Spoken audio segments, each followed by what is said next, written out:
2002 के दंगों में भूमिका को लेकर पायल के पिता मनोज कुकरानी को अदालत ने उम्र कैद की सजा 2012 में सुनाई थी। 28 फरवरी 2002 को अहमदाबाद के नरोदा पाटिया की मुस्लिम बस्ती में 97 लोगों की हत्या कर दी गई थी। इस जनसंहार के दोषियों में मनोज कुकरानी भी शामिल हैं। करीब 20 साल बाद इसी नरोदा पाटिया विधानसभा क्षेत्र से बीजेपी ने मनोज कुकरानी की बेटी पायल को उम्मीदवार बनाया है। मनोज कुकरानी अभी स्वास्थ्य कारणों से जमानत पर बाहर हैं और अपनी बेटी के लिए चुनाव प्रचार कर रहे हैं। 28 फरवरी 2002 को एक हिंसक भीड़ ने नरोदा पाटिया के मुस्लिम बहुल इलाके में हमला कर दिया था और 97 लोगों की जान ले ली थी। इसमें रेप और आगजनी के भी कुछ मामले दर्ज किए गए थे। 2002 के गुजरात में दंगे में किसी एक जगह पर इतने लोगों की जान कहीं और नहीं गई थी। पायल कुकरानी को बीजेपी से टिकट मिलने पर नरोदा पाटिया के कुछ पीड़ित मुस्लिम परिवार काफी नाराज हैं।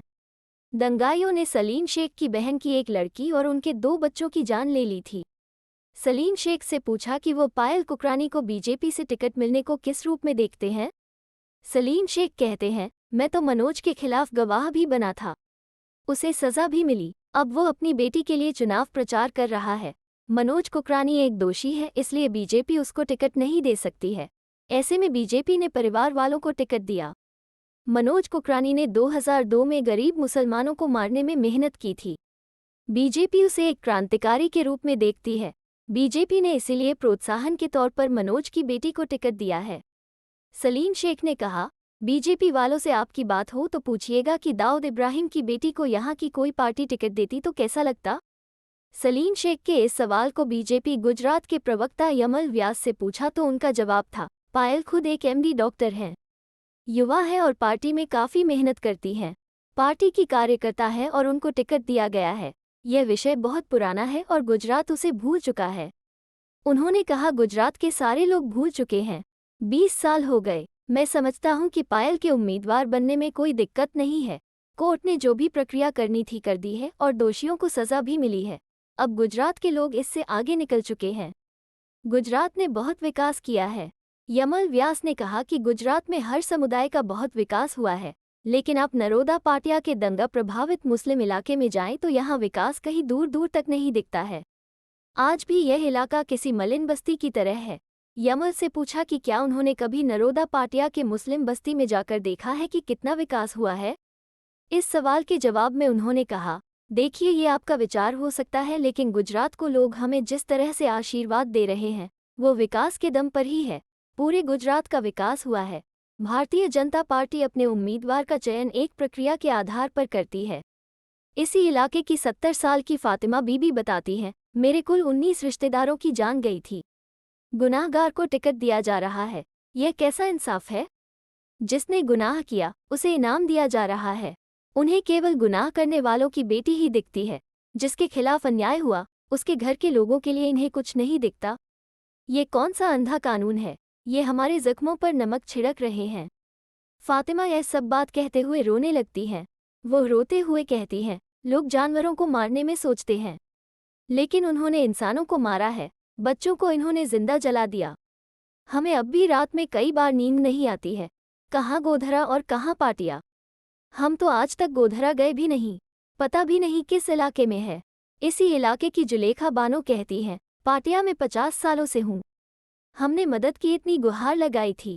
जिसे अभी टिकट दिया है उसके बाप को दंगों में अपनी आंखों से देखा है। ये लोग कह रहे थे कि पाकिस्तान भागो, अब यहाँ रहने का कोई अधिकार नहीं है। क्या हम हिंदुस्तान की नारी नहीं है। हिंदुस्तान को आज़ादी दिलाने में हमने क्या कम कुर्बानी दी है। हमने वो दृश्य देखा है जो अब भी अंधेरे में लेकर चला जाता है। जुलेखा कहती हैं, चाहे बीजेपी आए या कांग्रेस, हमें किसी से उम्मीद नहीं है। क्या हमारे लोगों को टिकट नहीं मिल सकता। पीड़ितों को टिकट नहीं मिलेगा। क्या जुल्म करने वाले ही यहाँ रह सकते हैं। पाटिया के ही बाबू सैयद कहते हैं, मैं गुजरात दंगे में 20 साल का था। मेरे छोटा भाई तब स्कूल में पढ़ता था और वो विकलांग था। दंगाइयों ने उस पर भी रहम नहीं खाया था। देखिए, मनोज कुकरानी जैसे लोग बीजेपी के सैनिक हैं। भले ये दूसरों के लिए बुरे हैं, लेकिन बीजेपी के लिए तो उन्होंने अच्छा काम किया है। ऐसे में इन्हें इनाम तो मिलेगा ही। 2002 के दंगे में नरोदा पाटिया के मुसलमानों की रोजी रोटी को भी निशाना बनाया गया था। बाबू सैयद तब एक होटल चलाते थे और उनके होटल में भी आग लगा दी गई थी।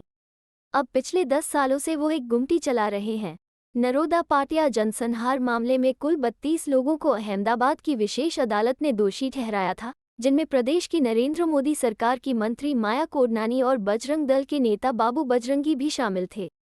पिछले हफ्ते कांग्रेस ने सिखों के खिलाफ 1984 के दंगों में अभियुक्त रहे जगदीश टाइटलर को दिल्ली नगर निगम चुनाव में उम्मीदवारों को लेकर फैसला करने वाली समिति में रखा, तो बीजेपी ने कहा कि यह सिखों के जख्मों पर नमक छिड़कने की तरह है। लेकिन अब बीजेपी मनोज कुकरानी की बेटी को टिकट देने के फैसले को सही ठहरा रही है। मनोज कुकरानी की बेटी को टिकट देकर बीजेपी क्या संदेश देना चाहती है? चिमनभाई पटेल इंस्टीट्यूट के निदेशक डॉक्टर हरि देसाई कहते हैं, सरदार पटेल कहते थे कि हिंदू राष्ट्र का ख्याल पागलों का है। पायल कुकरानी को टिकट देकर बीजेपी स्पष्ट संदेश दे रही है कि वो किसी भी हद तक जा सकती है। बिल्किस बानो के बलात्कारियों को छोड़ने का समर्थन इन्होंने उसी तरह से किया। ये साफ संदेश दे रहे हैं कि इस देश में व्यवस्था केवल उनके वफादारों के लिए है। जो उनके वफादार नहीं हैं, उन्हें अलग थलग रहना होगा। बीजेपी पिछले कई विधानसभा चुनावों से गुजरात में मुसलमानों को टिकट नहीं दे रही है। बीजेपी ने 1980 से अब तक 1998 में केवल एक मुसलमान प्रत्याशी को टिकट दिया था। गुजरात में मुसलमानों की आबादी 9.97% है। अगर आबादी के अनुपात के हिसाब से देखें तो कम से कम 18 मुसलमान विधायक होने चाहिए, जो कि कभी नहीं हुआ। गुजरात में 1980 में सबसे ज्यादा 12 मुसलमान विधायक चुने गए थे। गुजरात की 182 सीटों वाली विधानसभा में 25 ऐसे विधानसभा क्षेत्र हैं जहां मुसलमान मतदाता अच्छी संख्या में हैं। इस बार भी बीजेपी ने अब तक किसी मुसलमान को टिकट नहीं दिया है।